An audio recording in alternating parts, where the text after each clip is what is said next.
Good morning and thank you for joining us on Africa This Morning. My name is Beryl Ooro. It is the 11th of March 2014. Let's start the day with a look at the top stories. Missing Malaysia Airlines jet. Efforts to locate the plane continue as relatives are told to prepare for the worst. Parastatal salary cuts. Kenyan President Uhuru Kenyatta orders all parastatal chiefs to take a 20% pay cut.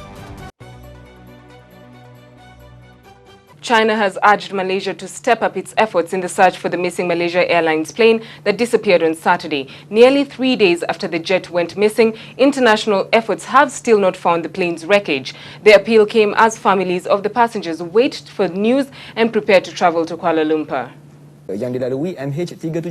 New details have emerged on the Malaysia Airlines jetliner with 239 people on board that went missing on Saturday. Officials now suspect 2 passengers aboard were possibly traveling under stolen passports, raising questions of foul play. Luigi Maraldi, an Italian national whose name appears on the missing plane's passenger manifest, is alive and well on vacation in Thailand. He says his passport was stolen in 2013. My friend from Italy sent me SMS and want to know if I'm stay good or not. And after he say, look, it's internet. Have a notice about one Italian man died, but they say, oh, impossible, I stay in Thailand. Malaysia's Director General for the Department of Civil Aviation. On the possibility of hijack, we are not ruling any possibility. However, it's important to state that our main concern is to focus our effort in finding the missing aircraft. Search teams like this one from Singapore continue looking for signs of the missing aircraft. Malaysia Airlines Flight 370 disappeared about an hour into its flight. On Sunday, a senior source said that investigators were narrowing their focus on the possibility that the plane disintegrated in mid-flight. The plane's sudden disappearance makes this one of the rarest aviation disasters. All parastatal heads in Kenya will take a 20% pay cut as the government moves to manage its wage bill. President Uhuru Kenyatta issued the orders while opening the national debate on the public sector's wage bill in Nairobi. Our reporter, Hesbon Mugambi, has the details. President Uhuru Kenyatta and his deputy William Ruto made an unprecedented move in taking a 20% pay cut last week. This is in a bid to cut the spiraling wage bill. My government is indeed convinced that the recent growth in public sector wage bill is both unsustainable and unacceptable. And today he made a call to other government officials saying pay cuts for government employees is no longer an option. Public sector average wages may compare favorably with the private sector when we add the huge sums the government pays out in allowances and other benefits. Public sector wages actually outperform the private sector. During the forum, attended by over 500 participants drawn from various sectors of the economy, the chairperson of the Salaries Commission, Sarah Serem, and Cabinet Secretary for Devolution, Annie Waiguru, emphasized the need to reduce the wage bill. If we don't, we will be forced to borrow, to keep the sick healed, to keep the poor sheltered, to educate our children, to have our farms watered, and so forth. The current trajectory of the wage bill is unsustainable and is inhibiting the country's potential to achieve Vision 2030 and is rolling out medium-term plans. The president urged the public servants to think outside the box and stop regarding a salary increase as the only way to make the ends meet. The president said the government is now auditing the payroll to weed out ghost workers. The Kenyan government says for the country to achieve her development goals, the current wage bill has to be reduced from the 13% of the national GDP to around 7%. International best practice informs us that for developing countries, it should be 7% of GDP. In the more developed countries, it can go as high as 8.5% of GDP. We are double the international best practice.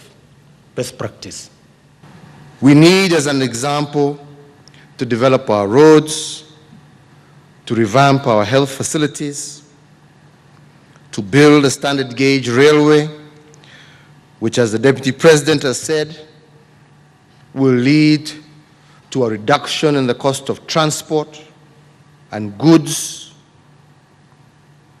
We must implement the South Sudan-Ethiopia Transit Corridor that will open up 3/4 of Kenya to new investment and economic opportunities. We must invest in irrigation in order to achieve our food security goal. But the slice of our national cake devoted to development expenditure would and will continue to dwindle if we do not contain the pressure on wages. The current wage bill stands at 13% of Kenya's GDP. This, the Kenyan government says, is unsustainable. In the current financial year, for example, we estimate the total remuneration to the public service will account for 55% of our tax revenue and 13% of the total national cake, which economists prefer to refer to as gross domestic income. The president said the government is now auditing the payroll to weed out ghost workers. Reporting for Ebru Africa News, I'm Esbon Mogambe. Flash floods are expected to be experienced in the western region and some parts of central Kenya during the March, April, May long rain season. According to the Kenya Meteorological Department, there will be low food production in the eastern region where rains are expected to be below normal. Ebru Africa's news reporter Agnes Kakunga with Kenya's weather outlook for the season. Kenya's rain pattern has greatly changed over the years, with rains below normal being recorded in many parts of the country. Kenya's Meteorological Department has given out the weather forecast for March, April, May 2014, which is depressing. Larger part of the country will receive depressed rainfall, which is not sufficient for food production, further distressing Kenya's agricultural sector, which is the backbone of its economy. During the March-May long rain season, the energy sector will receive a major boost. The Tana River, Takwel and Sondu-Miriu catchment areas are expected to receive enhanced rainfall. Therefore, the water levels in the Seven Forks and other hydroelectric power generation dams will improve gradually during this season. The western region and parts of central Kenya will receive good rainfall, providing enough water resources for drinking, sanitation and industrial use. But other parts like eastern region have been advised to manage the current water well to cater for animal and human consumption, because the resources are expected to be limited due to the depressed rainfall the region is expected to receive. The distribution of rain patterns across the country is as follows. Counties in Lake Basin and in highlands west of the Rift Valley, the onset dates are 2nd to 3rd week of March and end dates rainfall to continue into June 2014. Southern Rift Valley, the onset dates are 3rd and 4th week of March, end date 3rd to 4th week of May. Central Rift Valley, the onset dates 3rd to 4th week of March, the rain to reduce during the 4th week of May but continues into June. Central Highlands, including Nairobi area, the onset dates are 3rd to 4th week of March, end dates 3rd to 4th week of May 2014. Southeastern counties, the onset dates are 3rd to 4th week of March and end date 1st to 2nd week of May. Western District, the onset dates are 1st to 2nd week of May and dry in March, end date 1st to 2nd week of May. Municipalities located in western and central regions where rainfall is expected to be enhanced are advised to open up drainage systems early enough to avoid flash flooding. The Transitional Authority has urged the county governments to involve the public in decision-making. The authority says part of the reason why devolution is not working is because laws are being imposed on the general public. Yes, and let's move on. During the 35th session of the bi-monthly talk series on devolution hosted by the Kenya Alliance of Resident Association, KARA, county governments were urged to work with the public, especially when it came to taxation. Concentration of power was in Nairobi. Transition Authority Chairperson Kinuthia Wamwangi also cautioned that the supremacy battle between Parliament and county governors will frustrate devolution. This state of affairs could derail and is a threat to devolution. If the relationship between the two arms deteriorates further and the issue is not appropriately addressed, Kenyans will most likely fail to realize the full benefits of devolution. Devolution cannot fail. Devolution cannot fail. What will fail is that we shall not get the full benefits because there will be too many side shows. Senate Majority Leader Kindiki Kithure accused governors of misusing funds and said plans to amend the law to ensure the bulk of the money allocated to the counties is used for development projects. And I want somebody to look at me in the eye and tell me it is proper for us, Senate, to continue asking for more money for governors, and it is up to governors to use that money the way they want without being questioned. Second point. Cyprian Nyamwamu from the Future of Kenya Foundation claimed there are strong forces out to derail devolution. These tough wars are down to the fact that the national government does not want devolution to succeed or to be smooth. For example, the Transition Authority, which is represented here by the chairman, which was tasked with ensuring that devolution works, asked for nearly 6 billion shillings to do its functions, but was only allocated 500 million, which is only 8.3% of the budget. Well, for devolution to work, one thing is surely needed: maximum cooperation among governors, senators and members of the county assembly. But as the tug of war continues, one thing continues to bug the minds of Kenyans. When will this ever end for the fruits of devolution to start being seen? For Ebru Africa TV, I am Annette Akisa in Nairobi.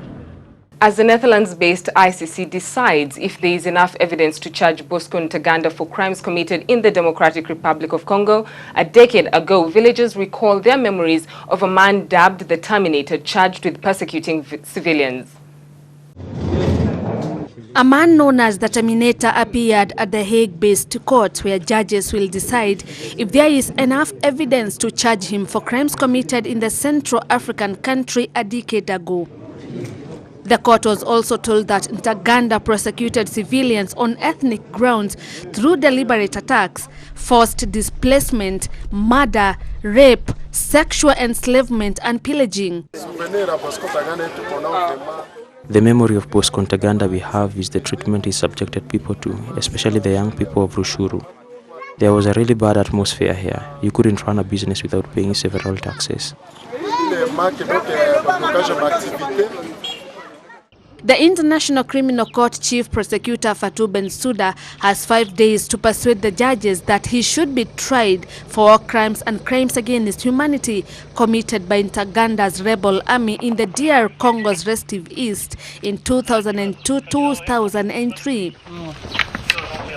Prosecutors allege that Ntaganda, who handed himself in to face charges in a shock move last year, led by negative example, raping children and women soldiers and keeping them as sex slaves.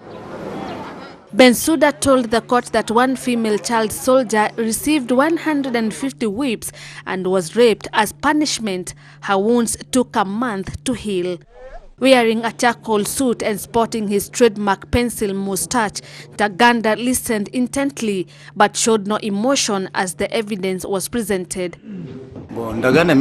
Ntaganda, I know him. He was in Ituri, where he forced children into the army and where his men abused women. When he came here, it was the same story. He worked with Laurent Kunda.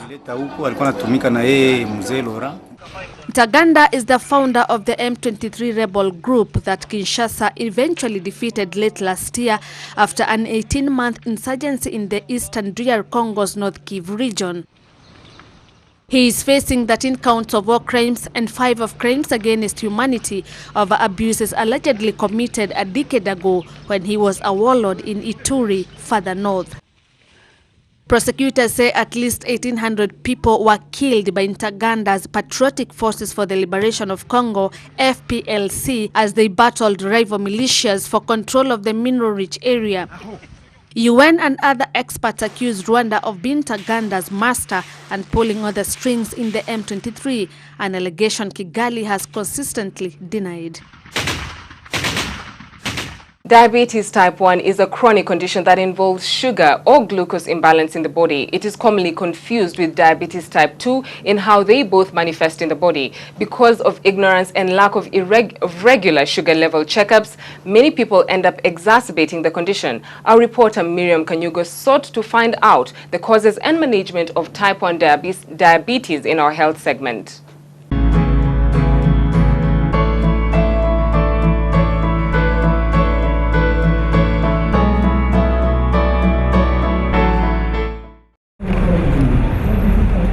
Diabetes type 1, once commonly known as insulin dependent, emanates when the pancreas produces little or no insulin. It typically appears during childhood or adolescence, but can also develop in adults. However, becoming mothers could also develop diabetes at the gestation period. They would take a diet that is very regular. They should avoid long terms of hunger. They should always have a food with them. In fact, they're encouraged to have sometimes 5 to 6 meals in a day, but small meals in a day. So that way you are releasing small quantities of sugar into the blood.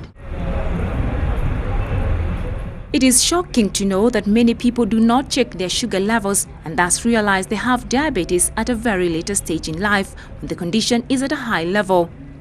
Diabetes type 1 can also be acquired through hereditary means. Nutritionists thereby advise that healthy eating and discipline in keeping to the right diet can reduce the chances of one acquiring diabetes. While preparing that balanced diet, it is important to ensure that the best cooking method has been used so as one can be able to acquire all the nutrients that are inside that food. Some of the foods that are encouraged in a patient or a person who is suffering from diabetes type 1 would be to take whole foods and mainly nuts and legumes, not because they contain a certain special metal, but mainly because they have high insoluble fiber that is released gradually into the blood of the person, and this allows, and the digestion is slower, so this allows the glucose to ascend gradually as opposed to fast, highly processed foods. Despite active research, type 1 diabetes has no cure, although it can be managed with proper treatment. They must not allow themselves to be hypoglycemic. Hypoglycemic is when your blood glucose levels go low. And when they're hyperglycemic, they have sudden high blood sugar. So the magic is actually in maintaining the balance. And then this balance comes in eating regular meals at regular intervals with almost known consistency amount of glucose that food will keep. There are lifestyle activities that a person with diabetes type 1 should completely avoid and say no to. This includes the no-nos for diabetes type 1 include little or no consumption at all of alcohol, smoking, then intake of high fast foods, so to speak, the sodas, fizzy drinks, then high intake of salt, saturated, they should not take saturated fat. Then they should also have their foods eaten at regular intervals in small quantities. If type 1 diabetes is not controlled, it can put one at a risk for a host of complications that can affect nearly every organ in the body. These complications include blood vessel damage or nerve damage. This may also lead to foot problems that can lead to amputations. Secondly, complications would occur on the eyes, with disorders including glaucoma, cataracts, diabetic retinopathy. Kidneys, nerves, gums and teeth would also be affected. For Healthful Living, I'm Miriam Kanyugo. And on that health note, we come to the end of the bulletin on Ebru Africa. My name is Beryl Ooro. Join us shortly as we take a look at the leading stories on the social media platform with Charity Chikene.